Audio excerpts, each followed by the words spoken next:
I think we agree on the priorities, as I understand it, to be jobs and what we can do to put 175,000 Minnesotans back to work, and continue our efforts, much of which were bipartisan last year, on government reform, making state government more efficient, more cost-effective, more responsive to our citizens. We may have our legitimate disagreements on how best to achieve each of those goals, but my hope is that we can, as I have a sign in my office from Governor Purpose, none of us are as smart as all of us, that we can take the best ideas from both perspectives, or all perspectives, and bring those together and come out with a constructive session. I think that's what Minnesotans want, and that's what they deserve. Speaker Zellers, would you have some comments? Yeah, and it's a pleasure to be up here. I don't think we've actually had all the leaders and the governor at the table for a while, so nice job to Tim and Don. I'm not sure Don maybe gets as much credit as Tim does, but we'll negotiate that. I do like that Don is going to pull a Ronald Reagan, where if it gets out of hand, I paid for this microphone and he's going to take the microphone away. So I do look forward to working with the governor, with our legislative leaders and colleagues on a very succinct, quick session that's focused on reform, focused on bringing Minnesotans back to work, keeping Minnesota competitive, helping ourselves not only put our best foot forward, but actually catch up and do a little bit more to lead the recovery instead of waiting to come to Minnesota. It was a great pleasure working with the governor last session on some of these reform initiatives. Some have actually taken effect. We could see some successes. There needs to be adjustments along the way. We remain willing to work with him on that as well, but also to be done a little bit early. Senator Bach has a little more aggressive timeline, but that's fine. We're happy to work to get out of here quicker, but do look forward to reform for the sake of reform now, maybe not reforming in the past to balance the budget. Thank you, Speaker. Leader Senjum, do you have some comments you'd like to share? Well, sure, and thanks for the opportunity to be here. I didn't expect 2 months ago that I would, but life changes a little bit. The governor's comments were frankly music to my ears. Not that he hasn't said it before, but the whole thrust of I think our initiative, and I think frankly it reflects that of the speakers too, is jobs, the economy, looking to reform government, and growing towards a more prosperous Minnesota. That's why we come. That's why we're here. That's what we're dedicated to, and so we'll be working certainly in that vein going forward, and initiating various policy procedures, various other initiatives that might take us there. So it's good to be here today, and look forward to your questions. Leader Thiessen, you have some comments you'd like to make, please? Sure. Well, thank you from me as well for hosting this and having this. We are going to be focused, along with everybody else, it sounds like, on making sure that we get focused on getting our economy going, getting people back to work. We think the best way to accomplish that is by making sure that middle-class families have all the opportunities that they need to get ahead. That's going to be our focus. I was a little bit disappointed with the reform package that came out today that didn't seem to focus or do very much for middle-class families whatsoever. But we will continue to work with them on making government more efficient. I think that's important, but our primary task has to be about getting people back to work, getting middle-class families the opportunities that they need. I hope that we have a efficient and a quick session, but I think instead of setting deadlines, what we ought to be thinking about is making sure that we solve the problems that Minnesotans want us to solve. And once we accomplish those tasks, then it's time to go home. And those tasks to me are jobs, it's addressing property taxes, and then doing something along these reform efforts. And if we don't get distracted by things like constitutional amendments and other things, we certainly can meet the deadlines that everybody set. If we do get distracted, then that becomes more of a problem. I think we learned last year that going down paths that get us away from that so-called laser focus on jobs and the economy doesn't serve the people of Minnesota well. I hope we take a different tack this year. Leader Bach? Well, I reviewed the handout that was distributed today on the government reform proposal, and I look forward to the details, some specifics about some of the bullets that I saw on those sheets. There's certainly things that we're going to be able to find some bipartisan agreement on.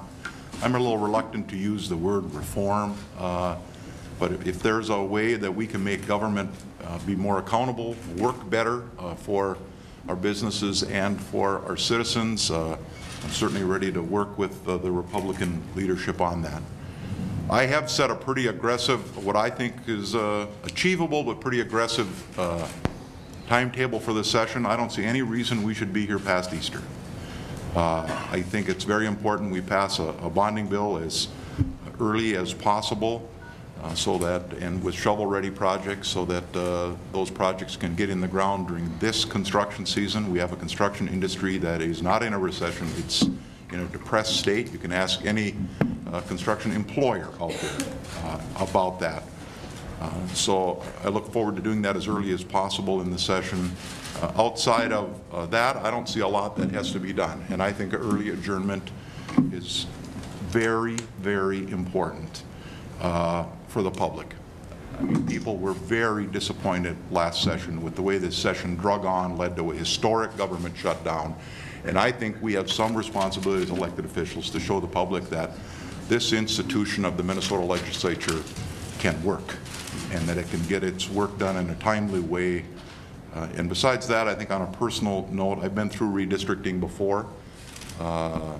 And once the lines come out and legislative members see what their new districts look like, a lot of them are going to want to go home. They're going to be representing a lot of new ground, a lot of new constituents to meet. And so I just don't think we should bite off more than we can achieve in a very timely way. And I really appreciate Tim and Don bringing, I understand this event used to be held years ago, and I think it's a very good idea. And congratulations for bringing it back. Thank you very much.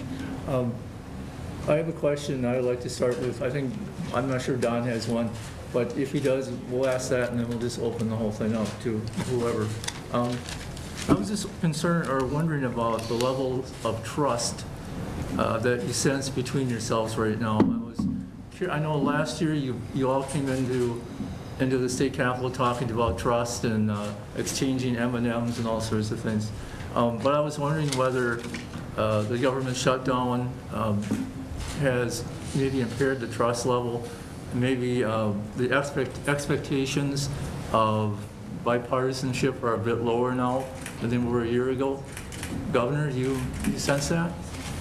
Well, I never had an issue of trust with Speaker Zellers or with former Majority Leader Koch, and I had a good relationship with Senator Senjum last year. He headed the bonding committee in the Senate, and certainly with Senator Bach and Representative Thiessen. You know, we had disagreements, and we had intractable disagreements that took us into the shutdown, but I never felt that there was any lack of clarity, awareness of what those differences were right throughout the process. So to me, it's not an issue of trust. It's a question of how do we reconcile our different views, and I do believe, you know, that both caucuses, majority caucuses last year had some people for whom compromise is a weakness and intransigence is a virtue, and I think it's hard for leaders to lead when they have those kind of, you know, extreme sub-caucus elements, but it is what it is. I hope it'll be different this session, but I certainly start with the basis that I can trust everybody up here, and I hope they feel the same way. Speaker? Yeah, I literally came from Humphrey Institute. We were giving a speech, and Professor Jacobs asked me if I considered the governor a worthy adversary or something along those lines. And I said, no, I consider him a friend. And still to this day. So I think it's no surprise. I mean, I don't think either one of us actually have more respect for the governor having his positions being heartfelt and very, very strongly felt at the other end of the political spectrum from me, but that's fine. It doesn't in any way impugn our relationship or friendship, but from our member standpoint, there are some things that they weren't going to agree with. The governor and we were very upfront about that, but I think the fact that it is not a budget deficit that we have to deal with, I think some of the things that we've agreed on, some of the good work, whether it's the permitting with House File 1, whether it's education reforms, we've got a good track record there, and a good level of trust has been built there. And also you have to take into consideration that we're all new. This was a completely new leadership team, not only in the House, the Senate, the governor's office, and trust has to be earned in a lot of cases, and sometimes that is only done over time. So we've had a little bit of time together. We'll continue to have some more time this next session, and I continue to try to work to earn even more trust from him. And I think with the good looks of Senjum and my charm, we might even convince him to sign a few bills. Leader Senjum? Well, that's the best compliment I've had today. Thank you, Speaker. I would just say I've always thought if you give trust, you get trust back. If you give respect, you get trust or you respect back. And I suspect the governor, my good friend Senator Bach, and we all feel that way. And we may have differences in the great debate, but this is where the great debate needs to occur, in the walls of this building, and it does. And we ought to be able to do that, and I think we can without jeopardizing trust. I think we know the relative positions that we might have on certain issues. If we don't know them at this point, we will come to know them and understand them. And then it's a matter of you go from trust to persuasion, and to what extent can the governor persuade myself and my caucus, and to what extent might we otherwise persuade him. So that's the legislative process. Do you honor it, you respect it, and you use it for the good of the state of Minnesota. So I'm looking forward to a good working relationship with both a good friend, Senator Bach, and certainly a friend that I've come to know more recently, Governor Dayton, and we'll work together, and we'll work to make this state the kind of state we all want. Your Thiessen? Well, I will agree with everybody up here. I don't think there's an issue of trust among anybody sitting at the table, and that's a good foundation to start working from. Well, I am, Senator Senjum and I have been colleagues in the Senate for 9 years, and I don't think we've ever had a cross word with each other. I mean, when he said, my friend, I believe he meant it, and I mean he's my friend. And I think, but if I could just offer a little bit of advice to the party in control. Last year, what I saw was too much of, well, it has to be my way or the highway. And oftentimes, we didn't even have a conference committee process. And the way, and I think about this room and all of the negotiations that have gone on across the table here, especially related to tax bills over the decades, there needs to be a process whereby the legislature interacts with the governor. And you cannot just send him things as bombs knowing he's going to veto it. That doesn't serve the public well, it doesn't serve the process well. I just would encourage, if the Republican leadership is serious about enacting some provisions into law, then let's use the process how it's been used over the decades here. Sit down at a conference committee table with, at that point, the governor's office, the administration will weigh in, and let's negotiate out some provisions that are in the public interest and enact some things into law, and not just throw things out there that might make good campaign rhetoric. There was plenty of campaign literature written last year. Both caucuses have plenty to going forward into the election year cycle. So this year, let's dig in, roll up our sleeves, try to work with the Dayton administration, and where we can find some ground to move the state forward, let's negotiate that out and get the legislation signed and move on. Traditionally, these pre-session briefings have been for the people who don't cover the Capitol regularly. I see some faces here that are not familiar. I know there's Austin, Winona here. I'd like somebody who doesn't usually cover this place to start asking questions. Can go to anybody here, and anybody who wants to answer down here can answer. If you don't want to answer, you don't feel like you have to, although you're politicians. So, and whenever people have questions, you're here a lot. Yeah. Nice try. Winona or Austin. I'm here for my colleague, Mr. Hauser, that's all. Bye, McNeely. Anybody has a question? If you do, I know Tim Pugmire had something. Do you want to start? Well, this is specifically, I guess, for Senator Senjum. Tuesday will presumably mark the return of Senator Koch, who has been out of the public eye now for several weeks. What is your anticipation on what that might be like? Will it be a distraction from the start of the session? Have you had any conversation with her regarding how that'll be handled? Well, it certainly be her first time back. You're right. I suspect to some degree she will have folks like yourself maybe following along and asking her questions, and we're just going to have to move through that day and maybe those couple of days as our session moves forward. I don't think we can avoid the fact that you folks want to talk to her, and I'm sure she's prepared for that day, and has been. I've talked to her, sure. She's going to come, as she always has, as a member of the Senate, and she'll take her seat and do the work. So while certainly there's going to be expected media attention towards her, why I think she can, you know, she's been in the limelight before. She can take it. She'll be just fine. Senator Bach, would you want to add anything?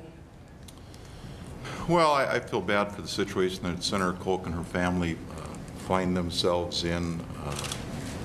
I don't believe in piling on. I don't believe she should be asked to resign her seat, but I do believe that her and Senator Michelle and maybe others owe the full Senate an apology for some of the things that have happened over the last few months.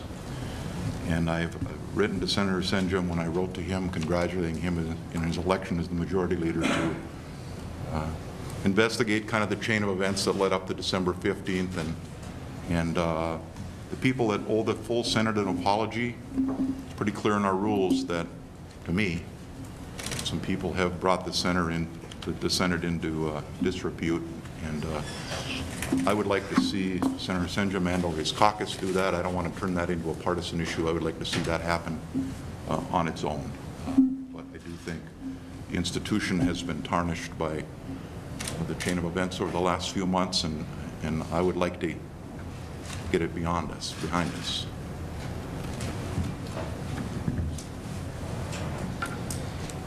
Don't be shy, go ahead. Well, Senator Senjum, do you expect the caucus to handle that?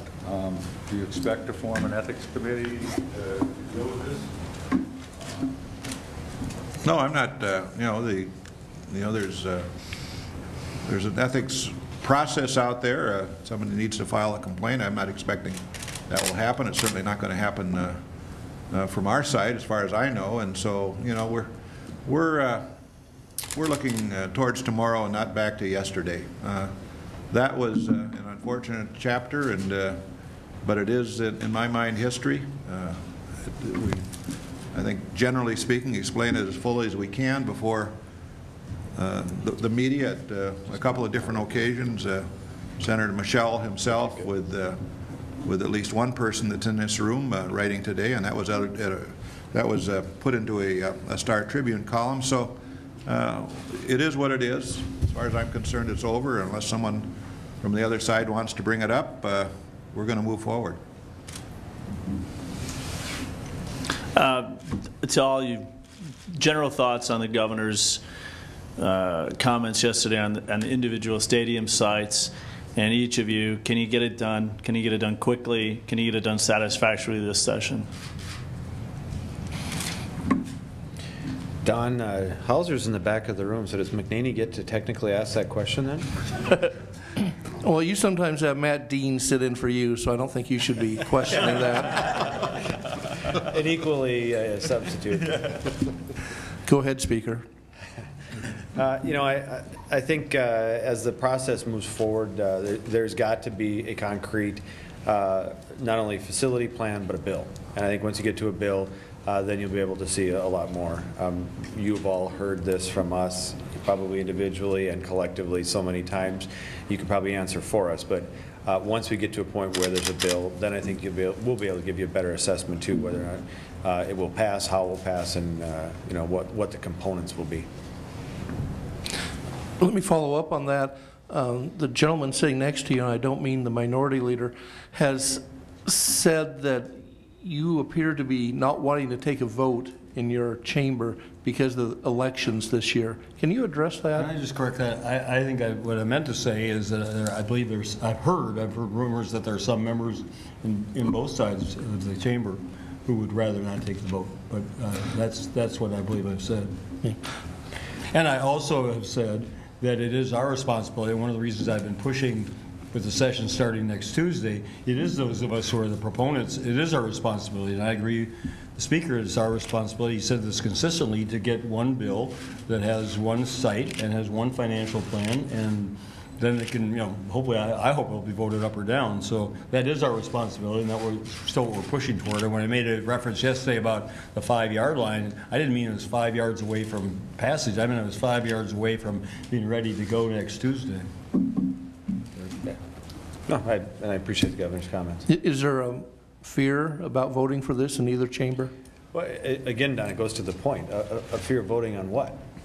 We need a bill, we need a site, we need a plan, we need it to be nailed down to the point where we have, people can look at all kinds of ideas and say, well, I might be for that, but I don't know if that's the funding source.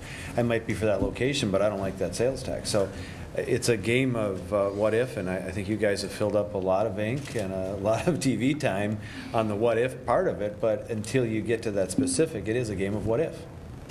Governor, in general, can you identify what you would most like to see accomplished this session? And then particularly with the stadium, can you describe any more about what your ideal outcome would be for the stadium? Have a site for a people's stadium that we've all agreed, would not involve any general fund tax revenue, so it wouldn't cost Minnesota taxpayers a dollar unless, in my view, they are engaged in charitable gaming activities, whatever the source may be, but that is something that's going to serve the public interest, put several thousand people to work over the next 3 or 4 years building it, and it's going to generate economic growth around it and put more people to work.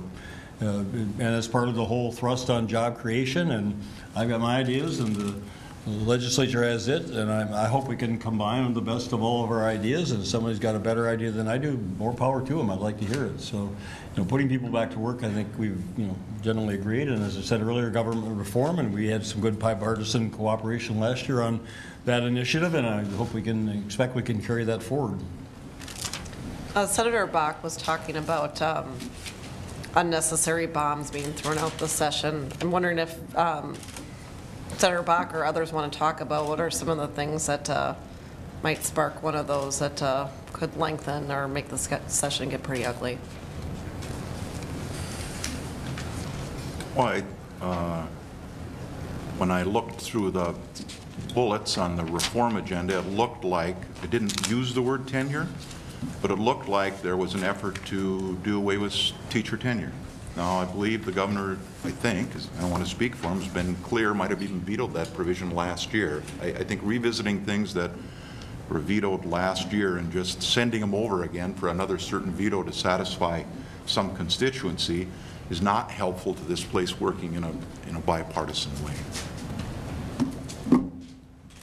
And let me go a little further. I think the idea that we're going to somehow modify Minnesota's Davis-Bacon Act, I think is probably not going to get signed into law. And again, I won't put words in the governor's mouth, but I think there are some things in there that are unlikely we're going to accomplish that are very divisive in the process. And I guess if we could stay away from those things that are divisive, I mean, if people want to have a conversation and try to negotiate something that can get signed by the governor, I think that's a productive discussion. But if we're just going to send things over to get a veto to satisfy some interest group, I don't think that's helpful to the workings of the Senate. What about constitutional amendments? Or I don't plan on voting for one. I don't know how others feel, but I haven't seen anything yet that I feel like I support. But that's not unusual for me. I haven't supported the last couple that were on the ballot either. So I think amending the Constitution is very serious business. And I just think of the voter ID one that people now are talking about. I've heard Senator Senjum say that's likely to be on the ballot. And I guess I'll make a public request that if they really feel strongly about picture IDs to vote, then let's sit down with the governor and negotiate some language that we can put into statute. But enshrining it in the Constitution, we all know how technology is changing. For all I know, someday you're going to walk up to the voting booth to get your ballot and take a picture of the retina in your eye, and that's how you're going to get your ballot. I don't know where this technology is going, but I think enshrining something like that in the Constitution is unnecessary, and I do hope that they make a decision to try and work with the governor on some language that he may be willing to support. I think it just makes more sense than putting it into the Constitution. Could I respond to that? My concern about constitutional amendments, except in very rare circumstances, is that the design of, under the Minnesota Constitution and the United States Constitution, the design of our government is to have the legislative branch have to work in cooperation and consultation with the executive branch. They can override a veto, I can veto, you know, there has to be a collaboration there and come in agreement. I don't know who it was who put in the Minnesota Constitution an exception to that that allows the legislative branch to put an amendment before the people without any input from the executive branch. But it means that if either one party controls the legislative branch, as is the case now, it could work the other way in a few years possibly, then they can just, you know, just act on their own. And I guess, you know, the check on that is the wisdom of the people of Minnesota, which will have to be exercised in November. But to take, for example, the voter ID bill, which I vetoed last year, and I said, I quoted Governor Paletti. The same reason he'd voted election changes, and the same reason Governor Carlson had said he did, because he wouldn't sign a bill that didn't have bipartisan support that's going to change election laws. I think that's a sound principle. Say, well, we couldn't get it through with our, you know, one-sided approach last year through that process, and now we're going to circumvent that and go, you know, put it on the ballot and, you know, get involved in another multi-million-dollar advertising campaign that's going to mischaracterize it on both sides and be socially divisive. I just think it's bad public policy. Governor, would you be open then to negotiating any language on voter ID to keep it from I'm open to constitutional negotiating anything on anything. You know, I can't say what I'll agree to or not, but I think that's the process, is negotiation. But are you open to a watered-down version of voter ID? I mean, I don't want to use that term. I'm open to negotiating and see what we can accomplish. Okay. How about, we haven't heard from Republican leaders or the House Speaker on voter ID specifically and constitutional amendments. You know, I like the question about historically, if you all have put more than 3 questions on the ballot, the voters take them all down. Could you be headed towards 3+ amendments? Well, I don't know, and it also, we are a member-driven caucus that, you know, if there are 68 votes for any new amendment, it's going to have to get through the House of Representatives first or the Senate first. But I don't like legislating through the Constitution either, but there are some things that members of our caucus, members of the legislature in the past have put into the Constitution. Senator Bach's been very clear. He corrected me in one case to say he did not vote for some of those.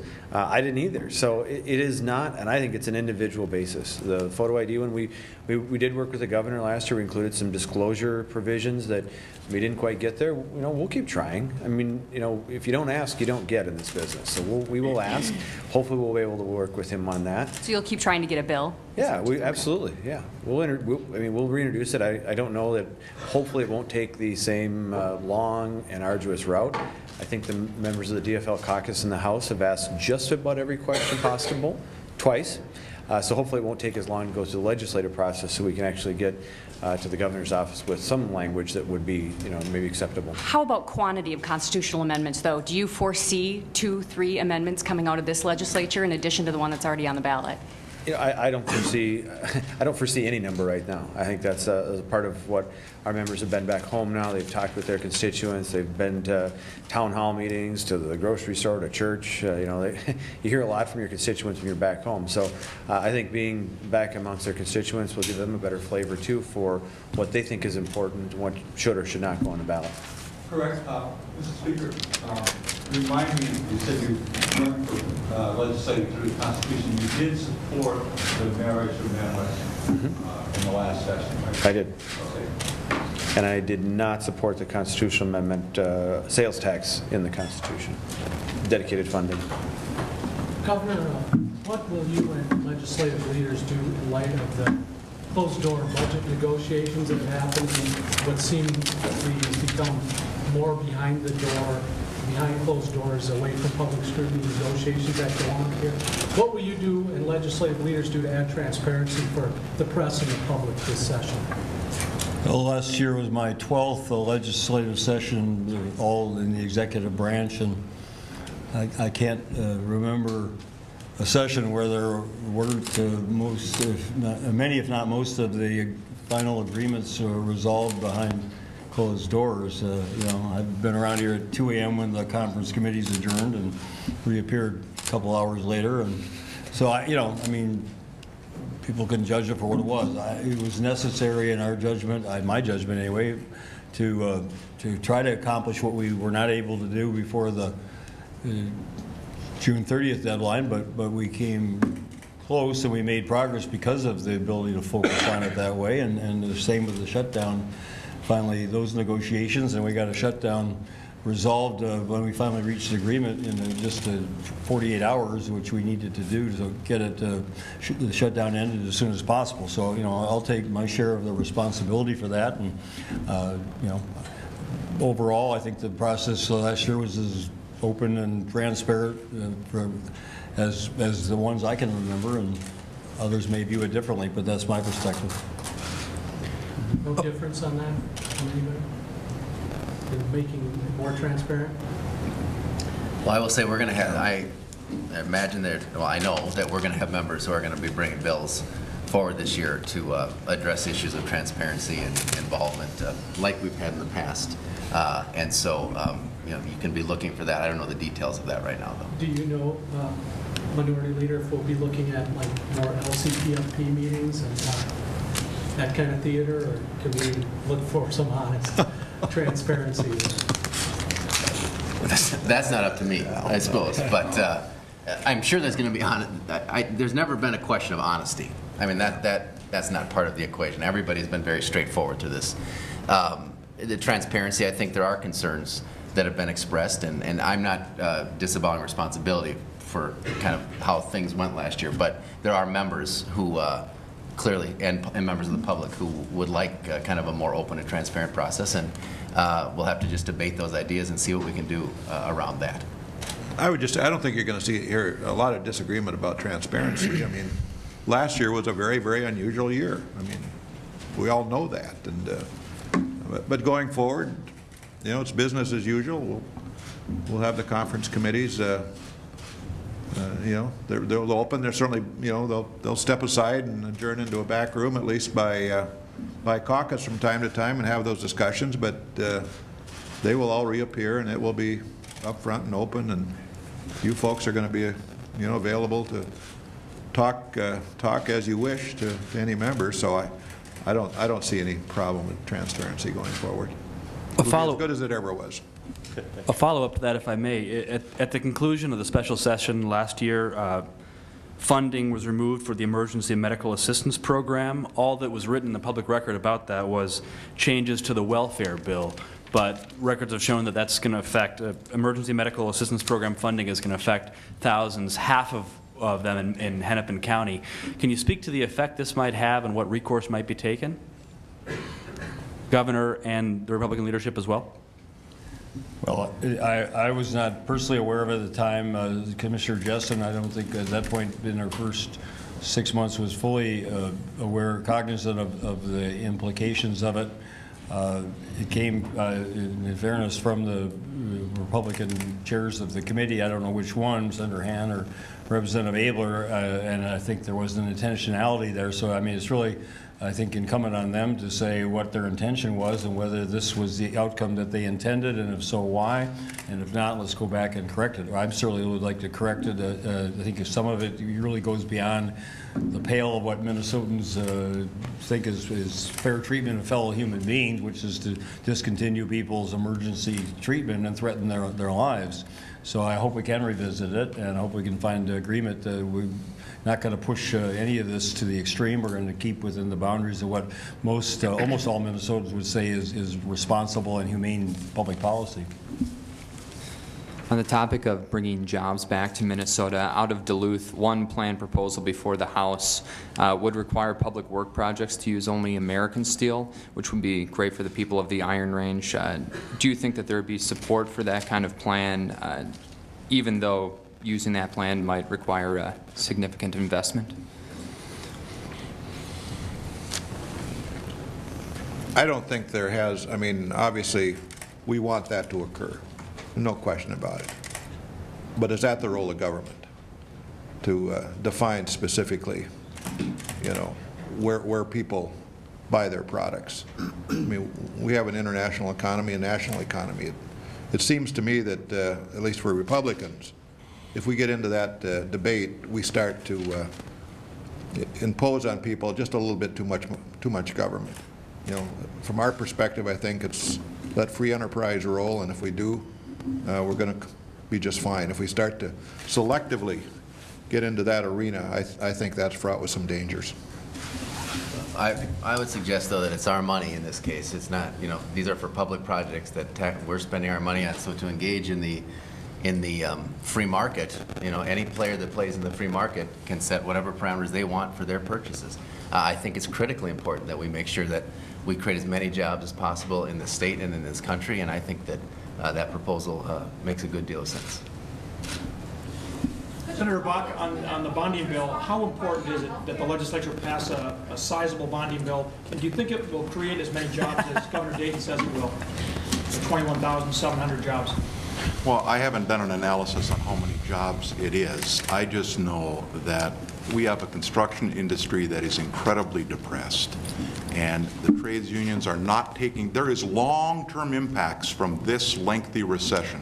The trades are not taking new apprentices into the crafts because there simply is no work for them. And when you look at the demographics of not only the building trades but our country, there are a lot of retirements coming in the trades in the next few years. And if we're not bringing young people into this industry, we're going to have a huge shortage of construction workers.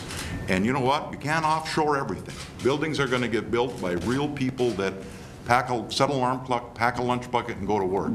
And anything the state can do to make sure that that critical infrastructure, that labor force is maintained and healthy and its employers are healthy, I think we have a responsibility to do that. And there are plenty of needs. I know over at the Public Facilities Authority, the backlog on wastewater treatment plant improvements in this state is over $2 billion. It's not going to get cheaper to do those projects. We all want clean water. There is plenty of work to be done. The industry being so depressed, we're going to get very competitive pricing, very low interest rates on bonds. This is a good time to invest in public infrastructure, and the industry also needs it. Speaker Zellers, is that a good way to create jobs? Is a bonding bill, should that be one of the primary vehicles?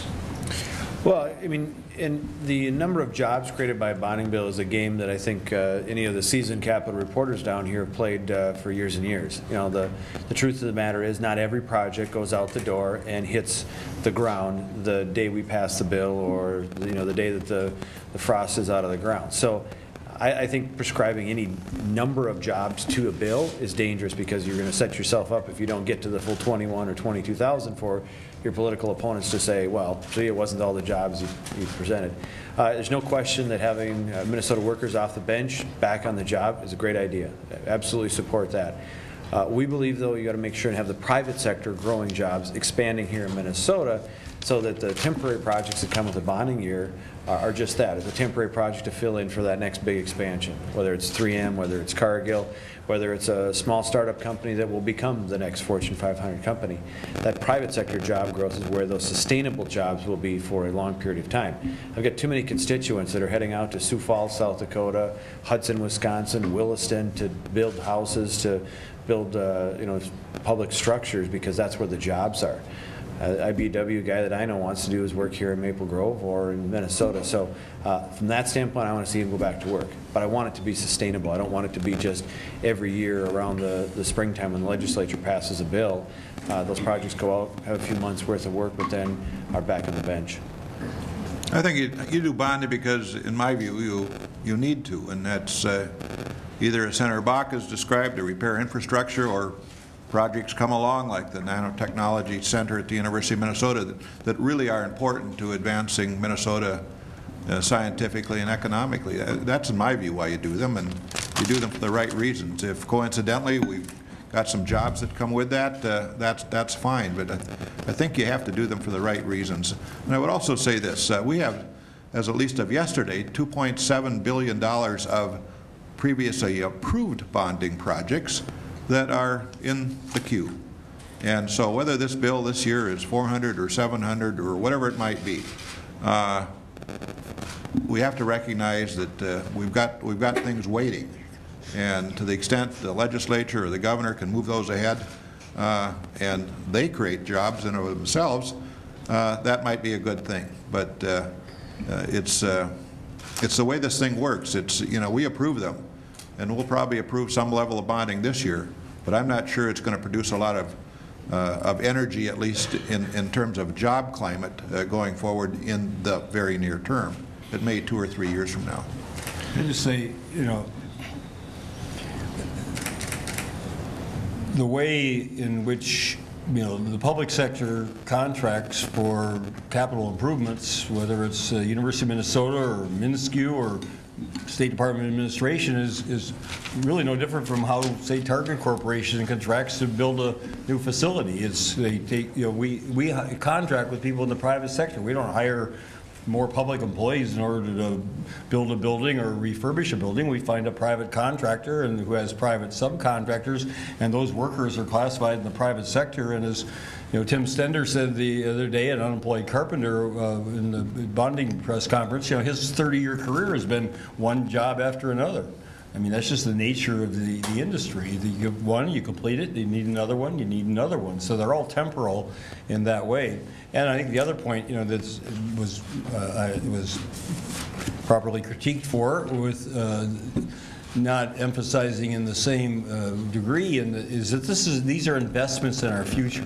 These are both job-creating projects now, but these are, as Senator Bach pointed out, projects that are seriously needed to provide the foundation for future economic growth. One thing I learned when I had the 9 regional economic development summits around the state and had businessmen and women in each one of them was that their perspectives as business job creators were a lot more broad than a lot of the rhetoric I hear at the Capitol. And they understand there is a role for government. And they really understand that, you know, one of the key things is government's got to improve the infrastructure, whether it be highways and public transit as well as sewer and water. They understand that, you know, the educational system, the government's got to provide that in conjunction with nonprofits and others. But, you know, they recognize there's a role here. And I think one of the roles clearly is to make these investments in the future of this state. I guess I had a question specifically about the Southwest Light Rail line and the $25 million proposal for the bonding bill for that. I was curious about how the number $25 million was arrived at and if that's necessary to keep the planning process going. I know there's a lot more that the state would need to put towards it, and I'm just curious about the reaction of the legislative leaders regarding that. I'm not sure where the $25 million number came from, and I will fully admit I was late coming to the transit party, so to speak, but after watching the Maple Grove line, after using it myself when I worked in downtown Minneapolis, I would say I'm absolutely become a fan of it. I think it is very good policy. I compliment our mayor and city leaders when they constructed the sites. It is right near our open-air downtown shopping, fake downtown I guess they call it, but it's still our downtown Maple Grove Shopping Center. So no matter what time you go there, that garage is full, whether it's Saturday afternoon when it's filled up with shopping or when it's Monday morning at 10 a.m., that garage is full. So I think working on those that we already have seen successes, that's a clear success in my standpoint, from my personal standpoint, before we add additional obligation, which if, you know, looking at some of the numbers, this isn't going to cash flow, so we're going to have to subsidize the line. I personally think the Southwest probably would have been a better start. That's no offense to the North Star line or the Central line, but that probably had the better concentration and the better ridership available. That being said, we didn't start there. So I think using the bus rapid transit as an example first and foremost, and then taking care of our current infrastructure before we add additional obligation is more important. I would just say, and I haven't, we have yet to go out and see the project, and I think we have it scheduled, but one of the things that the legislature did last year out of the Transportation Committee was adopt a provision which called, I think, for a summary financial operations plan for any rail project, and that will help both the bonding committee, I think, and the Transportation Committee really assess these things a little bit better from the standpoint of what they are and their financial viability. So as we go forward, well, I think we'll be able to make these assessments with a little better expertise. Before the governor has to leave, I wonder if the 5 of you could tell us when you're going to start meeting as leaders and the governor to talk about bonding reform issues, those types of things? Are you going to wait until bills pass and it becomes late, whenever late is in the session? Or are you going to start talking about that right away? Explain a little bit about how this process is going to work. Well, I've already met with Senator Senjum and his new leadership team. I met with Senator Bach and Representative Thiessen and their leadership teams. I guess Speaker Zellers, I owe you a meeting. Maybe I'll bring your kids over and we'll play with Mingo and the task and cover it that way. I'm used to it. We talked about it last year. We met every other week at the beginning and every week and probably by the end every day. And those ongoing conversations are very important. I certainly expect an offer to have those continue, and I thought there was agreement that we would do so. It's okay. I'm used to being last. Bach is always going to be first. Totally understand it. No, so are you going to start meeting right away? Yeah, I mean, I really think one of the reasons we did develop a good level of trust and friendship was that we met early, met often. We're able to talk about some of those things that we're uncomfortable, but we had that conversation, but it didn't have to be at the end of session where there had to be a decision literally the very next day. So I think that's a good model. I look forward to it again, and Will throws a mean frisbee, so I'll bring him over. Mingo's a very active dog. Could Republican leadership talk a little bit about proposals that may be coming forward regarding the business community, regulation, taxes, et cetera, and then Governor Dayton, if you could provide a response to the proposals that they've got on the table, please. Well, I'll just start, and Kurt can fill in. I know Senator Jeff Michelle's in the jobs area is continuing to look for initiatives. A lot of that's probably going to, at least for this year, be involved in permitting policy. We continue to go out into the hinterlands and hear horror stories about difficulties with various agencies in the area of permitting, and it just seems like it ought to be solvable.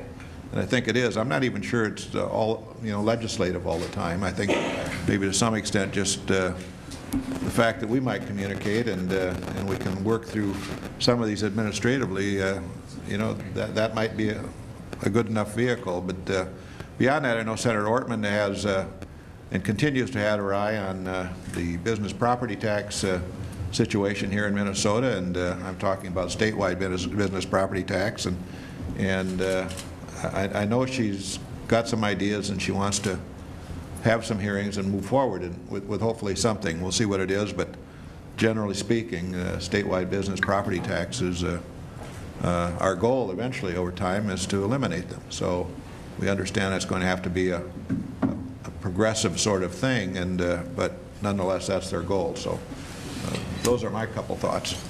And I would say I probably would disagree with maybe even with the question that it's a Republican agenda and the Democrat governor's response, because we actually agree the governor's proposal on one-stop shopping for business owners so that they don't have to traipse, and it's an example I used for a very long time. Paul's very tired of it now, but you don't. Nice of you though. But it was a business owner that had a guy that would literally drive around his pickup truck from agency to agency, whether it be state, whether it be local, whether it be the county, and get these permits, because when they trusted it to the mail system, sometimes, maybe or maybe not, it would take a month, 2 months, 3 months, but there was no consistency to it. And having a business owner, and he's a nice guy that was more than willing to do it, hop in the car for a couple of days and drive around and meet people and pick up a conversation here or there, but that's not, and especially in this economy, that's not useful to us. Whether it's a Democrat, Republican, Independent, when the average Minnesotan who's trying to do business in our state, if she is looking at expanding her business, she doesn't care who's in charge. She doesn't care what party you're at, caucus you're in. All she's concerned about is getting the permit signed so she can build the damn building, which is exactly the way she described it to me. So I think that one-stop shopping, that's an agenda for all of us. I compliment him on it. We maybe had different versions of it, but making sure that there's one-stop shopping, and if we could actually get the feds to go along with us, so there's maybe one permit or one process that you go through that isn't duplicated. Government forms should be just that, one government form for everybody, understanding that maybe the federal government won't like to give up a little bit of their power, but that's all right. We're pretty convincing. I was on midday just before I came here, and Gary Acton said the leadership was, Republican leadership was with him yesterday, and he asked them about my jobs tax credit proposal, and they said it was not a bad idea. And I said, well, that's the nicest thing they've said about any of my ideas since I got here. So, far be it for me to say any idea at this point. They're all worth considering, and that's the reason we have a session. And as I said before, I'm willing to say, okay, this is something that may not be my top priority, but if it's yours and we can combine it with one of ours, then that's how I think we can make the process most productive and worthwhile for the people of Minnesota in accomplishing what we all want, which is a healthy economy and a healthy state society. I would also just point out, that under state law, we have $876 million projected surplus, and obviously another revenue forecast or budget forecast to come out February 29th. But under state law, the first, and I don't know who picked this number, but $881 million of the surplus is obligated under existing law to go to the cash flow account and then the reserve. So we're $5 million short of topping that off. And then beyond that, under existing state law, the rest of it goes to begin to repay the school shift, which is I think about $2.9 billion. So obviously that's going to cover most of what the next forecast will provide and more. So, if we're talking about anything versus a tax credit, including mine or anybody else's tax credit or anybody's spending increase, it's going to have to come out of somewhere else, or you're going to have to change the law. John was asking. Can I just jump one just quick? Sorry. On to the question, I guess Senator Senjum was talking about keeping an eye on business property taxes, which is great. We should think about that.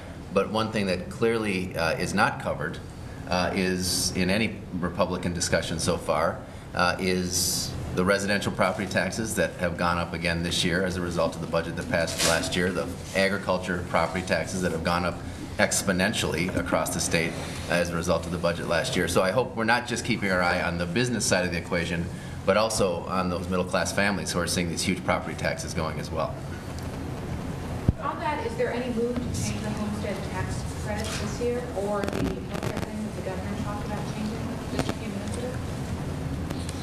Well, I mean, I'll go for Well, we have a bill to restore it that Ann Linchesky has with, I think, 50 DFL co-authors, and we're very interested in having that discussion going forward. And I also know that we have some folks that are, Karen Clark and others, who have already started down the path of addressing the emergency medical assistance issue. Don was asking earlier. Could you answer that question? And you can face forward. I'm always nervous when you're behind me, Rachel. I can't see you. I speak for a lot of us. No, I'm just kidding. Especially in the case of, as the governor said, with the health care provision, if they're, we worked very hard, and, with Commissioner Jessen, Senator Hand, Representative Abler, Representative Gottwald, we're working on probably one of the most intricate and detailed parts of our budget. If there was a mistake that was made or if there was an unintended consequence, we'll fix it. I mean, nobody's perfect down here, and anybody who claims to be will be at this place for a very short amount of time and moved out of the building. So I think from that standpoint, again, from the Market Value Homestead credit point, we've had this conversation many, many times too, but if the idea is to get direct property tax relief to the individual, what we were doing was, again, the city and the county would receive the money, then pass it on along to the local taxpayer. In putting $30 million into the property tax rebate program, it goes directly from the state to those local property tax owners. So I think if there's a move to increase any of that property tax relief, it would be to put it in the PTR program. I know Chairman Davids has been working on a number of different bills, some of which I may like, some of which may scare me. And just to clarify, I think that we've gone over this before. The Market Value Homestead credit was direct relief to property taxpayers. It showed up on your property tax reduction. It didn't run through the city's accounts. Well, on that, I know a little bit about taxes. The second line on your property tax statement last year was the Market Value Homestead credit, and your taxes were reduced by the state of Minnesota. That's what it said. It did go directly to homeowners. I am still very perplexed that the State Chamber of Commerce signed off on last year's tax bill, because the big loser last year were small businesses all over main streets in this state. because of the market value exclusion that was put in place for those lower valued homeowners. The property tax burden shifted to businesses. And small businesses on main streets in rural towns got some of the highest property tax increases in the state because of that. And I'm very disappointed that the business community didn't pay a little closer attention to what the impacts of those property tax changes were going to be. On that note, the governor needs to leave now, but the rest of you stick around because I think we'll have some more stadium questions. We appreciate the governor coming for an hour and being willing to sit with the legislative leaders. And if the leaders would stick around, we'll... Now they can tell you what they really think about it. Thank you. Thanks, Governor.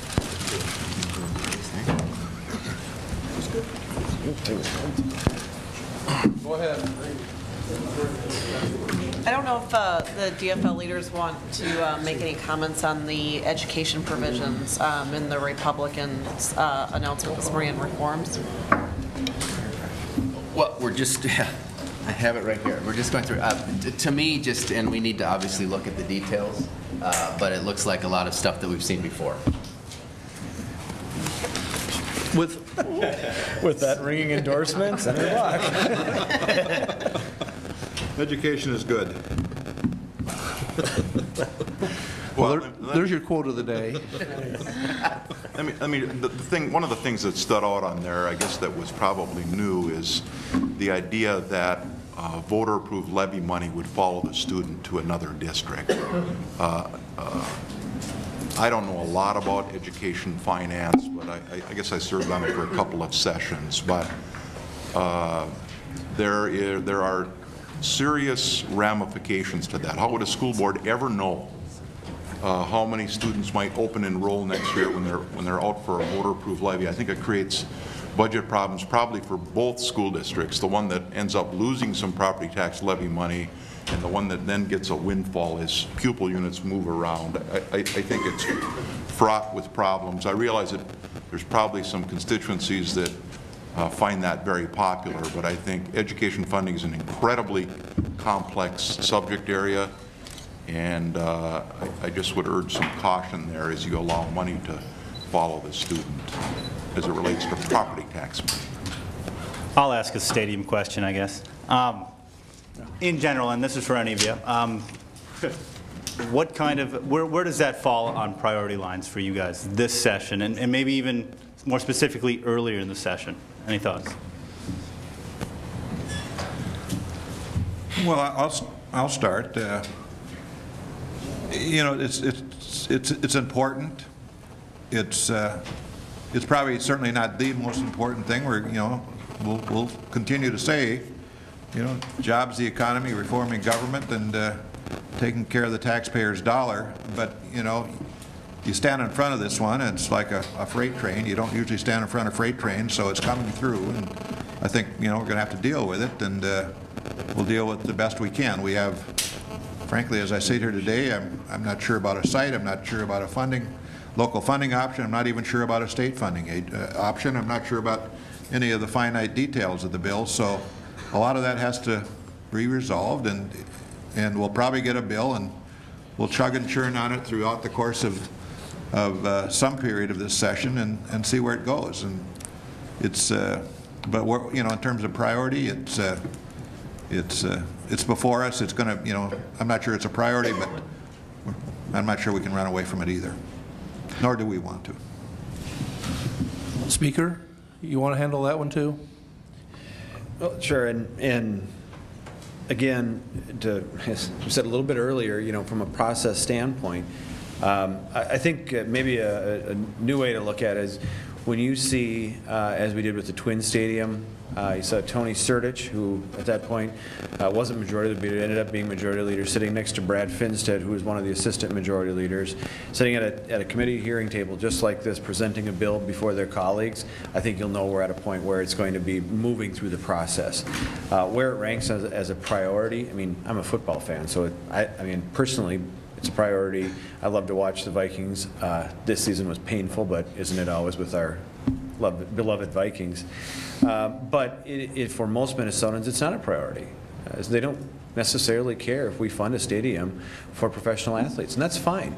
It should be, as we've said time and time again, those of you who are here from the Capitol Press Corps have heard us say 1,000 times, it should be tied to the game. It should be something as you as a fan choosing to go to the game are a part of building that new stadium. We get to that point, and whether or not it's, as Senator Senjum said, you know, if it's beginning, middle, end, until you see, I think that's probably your best indicator going forward as to where the bill or where the you know, final passage is in the process. When do you have to see the bill in order to get it done this session? I mean, well, as quickly as we're going to go, I would say sooner rather than later. I mean, I'm with Senator Bach. I don't think we need to be messing around down here. I do wholeheartedly agree with him on redistricting. Those new maps come out. There's going to be a lot of folks that are going to be looking at their new quote-unquote areas and want to go drive around, kick the tires, and see where their new precincts are, where they aren't. So I think, I mean, with anything this session, whether it's a stadium, whether it's a reform initiative, whether it's a number of the things that we have on our Reform 2.0 agenda, sooner is going to be way better than later. Have the minority leaders been involved in this stadium discussion? Well, I guess I have. I met with Senator Rosen again last night. The Vikings are incredibly frustrated. The team ownership has done exactly what Governor Plenty and now the legislative leaders have asked them to do. They were told to go out and find a site and a willing local unit of government partner, and then we'll take up your issue. They have done that. And then the other issue has been, well, we'll take up the stadium after the budget is resolved. And I get that. I think we all agree on that. Well, the Vikings have went out and found a local partner. They have a site. The budget is resolved. Now, I don't know what the next roadblock is, but I think the Vikings deserve a vote on this issue. And we ought to send some message to the NFL whether Minnesota wants to have a football team or not. And if the legislature upstairs decides that it's not important, well then, you know, I guess the owners can start looking for another state to play in. But they have done what they've asked to do. I think the leaders are making this harder than it needs to be. Ramsey County has just asked for the same kind of authority that this legislature gave to Hennepin. The authority to be able to enact a local option sales tax without a referendum vote. Exactly what we gave to Hennepin County for the Twins.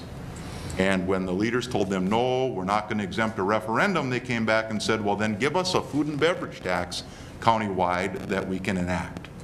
And the law does not require a referendum on that. We do not require in law a referendum on food and beverage taxes, and still the leaders said no. There is a site, there is a local partner, the budget is resolved, but still we can't seem to advance the ball. I mean, if we just can't get it done, let's just say it. I mean, the Vikings lease is up on February 1st. I don't know what the owners are going to do, but I think we owe them an answer. They've done what we've asked them to do. Are you saying Republican leaders are delaying this? I wouldn't say that until after the end of the session, but I do think, I guess, I'd like to have a vote on the floor of the Senate on something. And what that is will depend on the committee process. The bill will have to go through multiple committees, and I'm sure it's going to get amended along the way. I think we owe the Vikings and we owe the NFL that. There's not a lease after February 1st. I don't know where the Vikings are going to play next year. I don't know if they're going to play in Minnesota. They don't have an obligation. They don't have a contractual obligation to play here any longer. So Republicans, are you delaying this? Mr. Davis, I don't think we're delaying it, and we don't certainly intend to. You know, this has got to play out, and it's playing out at this point within our work group. It will play out, I suspect, very soon, maybe at this table in front of me as one option, the tax committee, but certainly other committees as well. And as it goes through those gyrations, it will certainly change. And I have vague familiarities with the Twins process, but it seemed to me we came to the table with an idea, And again, it chugged and churned, it changed a little bit, it developed support, and finally, at least in the Senate, at some ungodly hour at 3 in the morning or whatever it was, we cast that 34 to 33 vote up, and we passed it, and so these are arduous things, and it will go that arduous route, and whether it passes or not, I don't know, but I think it will go through the due process, and I think it will certainly work towards its passage. Whether we can make it happen or not will just depend, frankly. And I think this sort of crosses by into the world of bipartisanship. People, as it was with the Twins, I think will vote their conscience. They'll vote their district.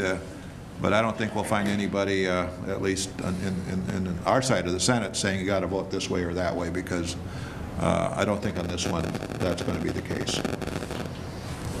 Let me, just for the record, let me state, it's not that I'm a huge stadium advocate. I voted against the Twin Stadium. So I don't want anybody to think that I somehow think this legislature absolutely has to build a stadium for the Vikings and all the other events that will happen there. But I think we just owe it to the team to introduce a bill, try to take it through the committee process, and maybe somewhere, maybe it'll never get to the floor. Maybe it'll die in committee. But I do think an effort should be made to move a bill. There are two planned bipartisan bills that are coming into the House revolving around district attorneys, one allowing them and their staff to carry weapons for protection, and the other harshening punishments for attackers.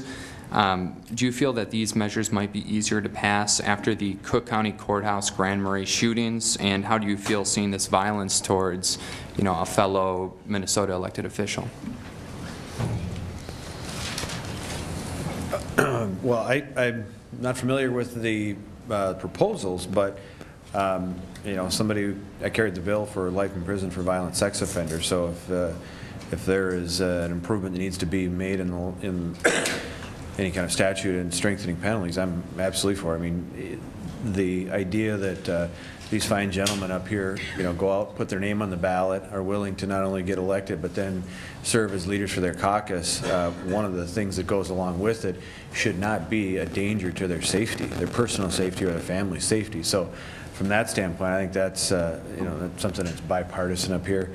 Whether or not it's a good idea for folks in the court to carry guns, I mean, I voted for concealed carry. I'm a Second Amendment supporter and an NRA member, so I don't see the problem there, but we also have to make sure it's going to be safe. We want to make sure that we already have that process in place at the court system. There should be, in a lot of cases, a security system in place, whether it be procedure or structural security. So I guess from my perspective, I don't want to say too early on what I would or wouldn't do or how I wouldn't vote on an issue, but it's interesting to bring it up, especially in light of the situation up north. Leader Sanjum, isn't there a gun bill still in the Senate? Didn't it go through the House last year, Speaker? That was passed, and it didn't go through the Senate. Is that right? What we call the Castle Doctrine? Yeah. What's going to happen with that, Leader? Well, we held that off. We, not myself personally, but didn't progress last year. As far as I'm concerned, it'll certainly get its day at the committee hearing this year, and we'll see where it goes. I'd like to ask about bonding. You talked a little bit about, but Representative Zellers, your bonding chair told me he thought he could get a $350 million to $500 million bonding bill through the House. And Leader Senjum, you might want to consult with your bonding chair too about that. How big a bonding bill can we expect? Well, I gave Larry the parameters of zero's probably not enough and $1 billion's too much. So if he can hit that strike zone, I always am concerned, like we said earlier, about setting either a ceiling or a floor on the bill. You never know what's going to happen, whether it's a tornado, whether it's a flood, whether it's a Red River Valley flood, although that one we can pretty much count on. So I think it's dangerous if you box yourself in and there's a need out. I mean, we know that there's more need than there are dollars available. So I think to start off right away saying, and yeah, Senator Senjum maybe can move from chair to chair and consult with himself here, but I think if you, before listening to the bonding chairs, getting good feedback, letting it go through the committee process, if you say this is the number or these are the projects, I think you know, in a way put yourself at a disadvantage for passing it off the floor. The bill that Dave and Larry put together last year was probably as vanilla as wallpaper paste and had over 119 votes, I think, or 116 votes in the House. That was really surprising, but it was something that was focused on infrastructure, taking care of what we have now instead of adding new liability on. So if it's along those lines, I think you'll have a really good chance of passing it. But I just think you set yourself up for failure either way if you say this is the hard and fast number. 350 to 500, in that range, is that doable? You know, again, I don't know, Don. I mean, again, part of the committee process is looking, and they're still, I don't know if you're done with all the bonding tours now, but we know there's at least $2 billion out there in requests. We're not going to be able to get to that much. Now, what are those things that, again, are critical for infrastructure? It's a local road, a bridge, infrastructure that is falling apart rather than building something new. That's how you come to that number. I don't think you say this is our number and work backwards. Last year when Dave and Larry worked really well together along with their two Democrat leads on that bill, they didn't set the number and then work their way back into it. So I just think it worked well last year. I think it's a good way to go again this year. Do you agree, Chairman and Leader? Well, what I have been saying is that you know, going back to the February of 2011 budget or forecast, and our budget was predicated on a certain number that allowed overall $915 million of the bonding for the biennium. And we have used up $497 million of those, and there's $418 left. So, you know, that's, for me at least, the starting point. And, you know, one of the, I mean, I think part of the consultation process that's going to have to go through in the committee, you know, is the fact that there, you know, our Republican members with a lot of local project. Representative Bannion's doing the St. Cloud Civic Center. Representative Mack is carrying the stuff for the dolphins and the zoo. You know, Representative Davids has his music museum that he's put in a bill to proceed with. So, you know, I think all of those issues with Republican legislators wanting their local projects in this bill is going to be an important part of the consideration as well. I had a quick question following up on that for the Republican leaders. Do you envision, you know, any funding for the Civic Center projects in St. Cloud, Rochester, Mankato being part of a bonding bill that your caucuses could support? Well, you know, I'm not going to say yes or no. They're out there. I mean, the number is about $2.2 billion on of requests from state agencies, and about nearly $600 million from local units of government. So. You know, that's an awful lot of choices in terms of that you have to get down to some bill that who knows where it's going to be. But you know, for me to fit all of those choices into a $418 million bill is obviously going to be difficult. So I think the thrust of the bill will certainly be contrary to the governor's. Ours will be stronger in higher education. There's no question about it. And then we'll go back to those somewhat vanilla projects that deal with wastewater infrastructure, flood control, roads and bridges, and those kind of basic things which are frankly falling apart all over Minnesota. And we better take care of them or decide we don't need them. But one way or another, I think we need to, you know, to face up to those core value needs that we have. Speaker Zellers. I'll defer to the bonding chair. So it doesn't sound like civic centers and local projects are very high on that priority list. Well, you know, they're going to have to, you know, okay, civic centers or higher education. I mean, that's the game we play in terms of choices. And can we have both? It's, you know, it's difficult, I will say, within the framework of the money that we have to deal with. Speaker Zellers, Leader Sincham, I wanted to return to an earlier question that Governor Dayton answered about the Emergency Medical Assistance Program. Funding was removed for it at the end of the special session.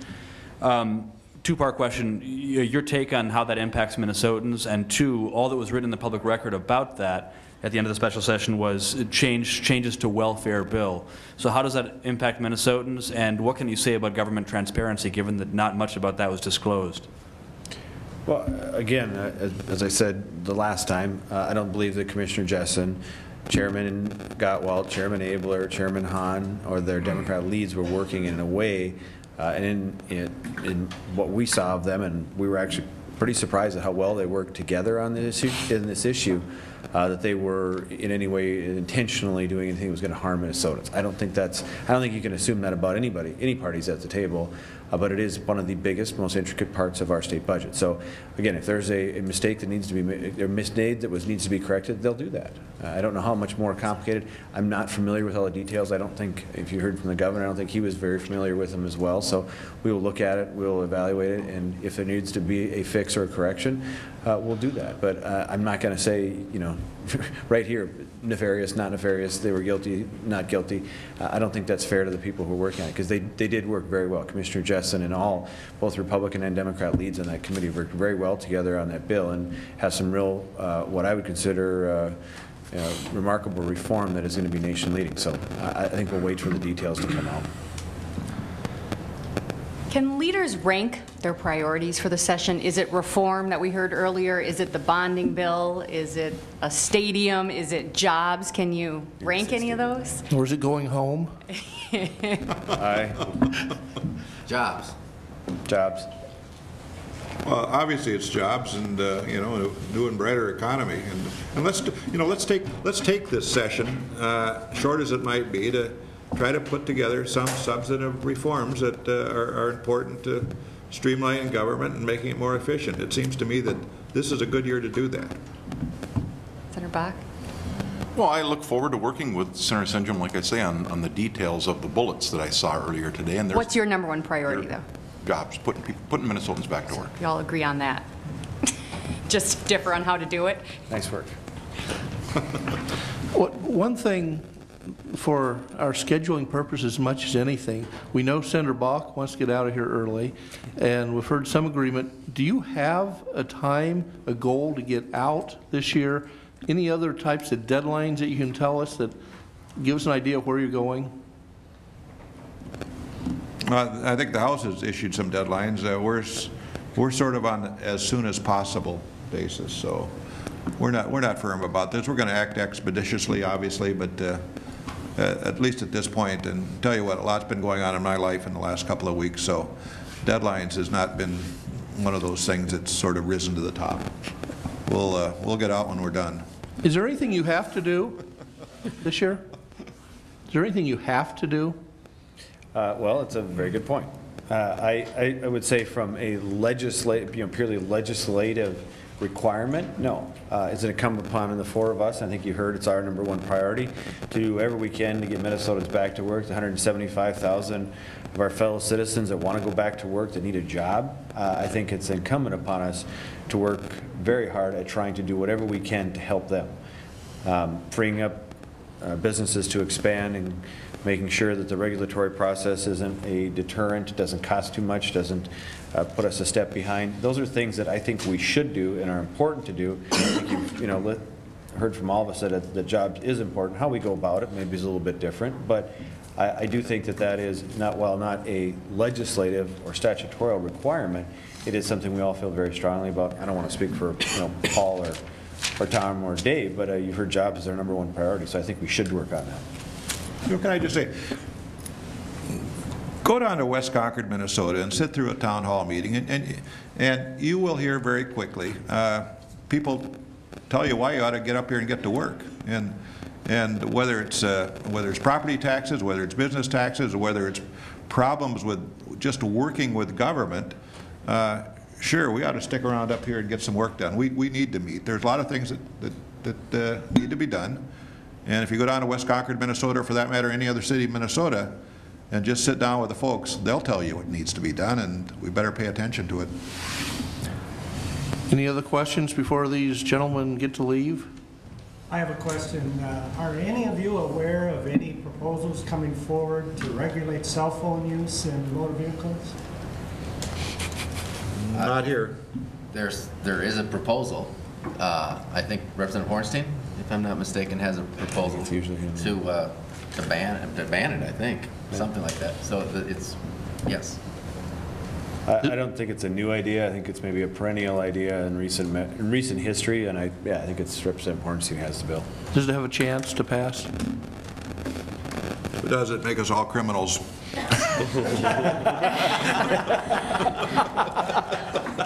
That's a way to wrap it up. On that note, we'll call the police in, and we appreciate you folks coming and appreciate the reporters coming. Thank you, Don. Thank you, Tim. Thank you guys for coming. Appreciate it. Appreciate it. Or the chairs on that side of the table. It's a little powerful.